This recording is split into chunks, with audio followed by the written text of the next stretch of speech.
Hey everyone, welcome back to our channel. If you're new here, please subscribe. I'd really love that. If you're returning, how you doing? What we're going to be talking about today is a little bit of history. And I thought this was really interesting, especially for a prepping channel, because this is about a mysterious group of people who were discovered in the wilderness in early America, where modern-day Virginia, North Carolina, Tennessee converge. And it's very interesting, okay? So I think that this would be very interesting to learn about them, because in my opinion, these people were the very first preppers, if you will, the very first homesteaders, if you will, okay? So before I get started, hey there, my name is Autumn, and on this channel we talk about being prepared, we talk about gardening, we talk about current events, okay? I have my second channel, ABG Prepping, and I also have a Patreon, and the links are in the description box below, alright? So, the Melungeons of Appalachia. They are a mysterious group of people who were discovered in the wilderness of early America. And while the more well-known Jamestown settlers and the Pilgrims are often considered the first pioneers of the United States, the Melungeons, they predate or were contemporaneous of these groups, okay? Now, the term Melungeon was historically considered an insult, a label applied to Appalachians who were by appearance or reputation like what we would call today like mixed race, biracial, whatever you want to call it. Although initially pejorative in character, this word has been reclaimed by the members of this community, and they use it as like their identifier, if you will, okay?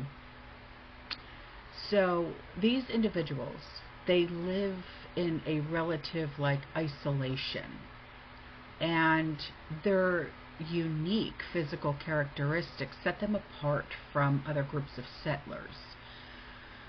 They were neither fully black or white or Native American, but appeared to embody a blend of like all three. They had this beautiful melanin skin and just features that were just absolutely gorgeous.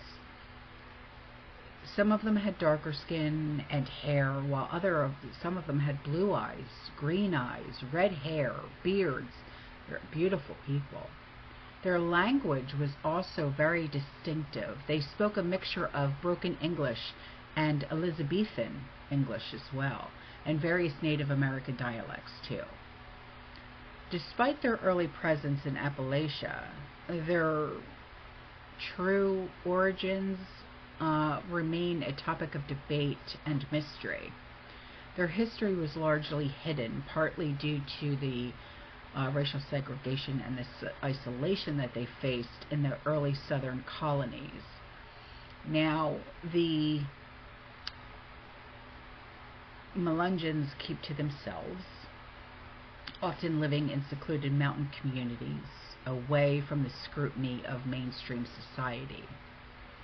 For centuries, the identity of them was shrouded in secrecy, with little understanding of their ancestry, and their racial ambiguity and cultural isolation made them subjects to both curiosity and suspicion, leaving their story largely untold in the broader context of American history.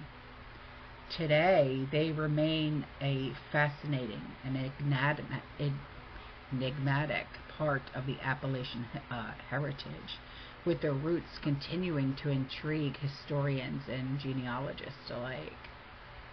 In recent times, many descendants have embraced their heritage, viewing it as a unique and rich aspect of their identity.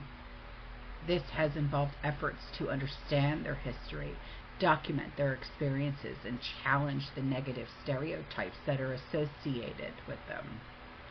Research continues to explore the origins and history of their people, including DNA studies that shed light on their complex genetic makeup.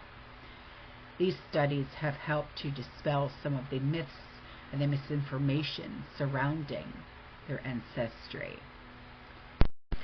They were well known for their self-sufficiency, just like homesteaders and preppers were known for self-sufficiency. They often cultivated their own food and practicing skills like canning and freezing. So I find that amazing that we are carrying on tradition like from them. It's amazing. I absolutely love it. And this allowed them to thrive in a challenging environment and resist dependence on outside resources. So they faced a lot with society, okay? Because like I said, they chose to isolate themselves, but it further strengthened their sense of community and distinctiveness. Over time, they developed an unique Appalachian identity, blending their European, their African, their Native American heritages, and it fostered a sense of unity and resilience amongst their community, and it's just absolutely beautiful.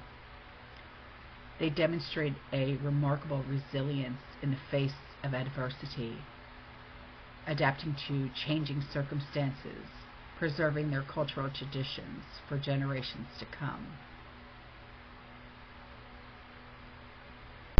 So getting back to how they were the first kind of homesteaders, if you will. They were like the first, I guess you can call them, farmers, homesteaders, preppers.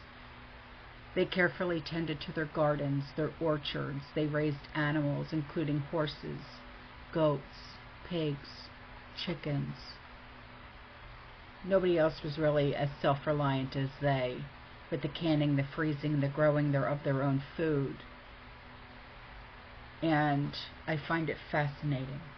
I've never heard of them before, and I'm so happy that I discovered them. So have you heard of the very first preppers, homesteaders, the Melungeons? I am fascinated by them, and I think we have a lot to learn from them. Let's talk about them, okay? I will see you guys in the next one. You stay safe, you stay positive, you keep prepping, and as always, fearless. Ciao.